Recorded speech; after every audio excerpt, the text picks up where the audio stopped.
এই পর্যায়ে প্রতিযোগী হিসেবে মঞ্চে আসছেন মোহাম্মদ শাহাদ হুসাইন। আসসালামু আলাইকুম ওয়া রাহমাতুল্লাহ। বিসমিল্লাহির রহমানির রহিম। নাহমাদুহু ওয়া নুসাল্লি আলা রাসূলিল কারীম। মারকাজ আব্দুল্লাহ ইবনে মাসউদ রাদিয়াল্লাহু তাআলা আনহু ঢাকা এর 7 বছর কর্তৃক আয়োজিত বার্ষিক সিরাতুন নবী সাল্লাল্লাহু আলাইহি ওয়াসাল্লাম পরিচিত অনুষ্ঠান। উপস্থিত মান্যবর সভাপতি, বিজ্ঞ বিচারক মণ্ডলী ও সম্মানিত শ্রোতা মণ্ডলী, আজকে আমার আলোচ্য বিষয় নবী সাল্লাল্লাহু আলাইহি ওয়াসাল্লাম এর সংক্ষিপ্ত জীবনী।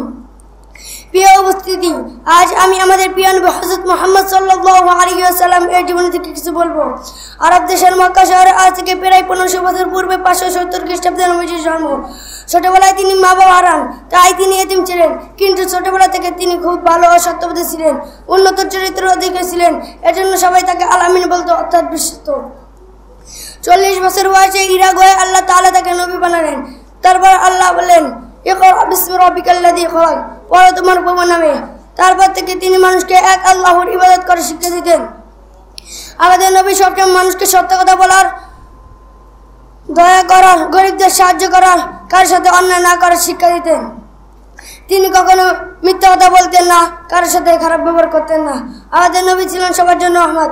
আল্লাহ কুরআনে বলেন, ওমা আরসালনাকা ইল্লা রাহমাতাল লিল আলামিন, আমি আপনাকে সমগ্র বিশ্বের জন্য রহমত বানিয়ে পেয়েছি। প্রিয় বন্ধু, আমরা যদি নবী সাল্লাল্লাহু আলাইহি ওয়াসাল্লাম এর জীবনী থেকে শিক্ষা নেই, তাহলে ভালো মানুষ হতে পারবো। আমরা সর্বদা সত্য কথা বলবো, নামাজ পড়বো, মা বাবার কথা শুনবো, সবসময় ভালো কাজ করবো। আল্লাহ আমাদের নবী সুন্নাহ অনুযায়ী চলার তৌফিক দান করে।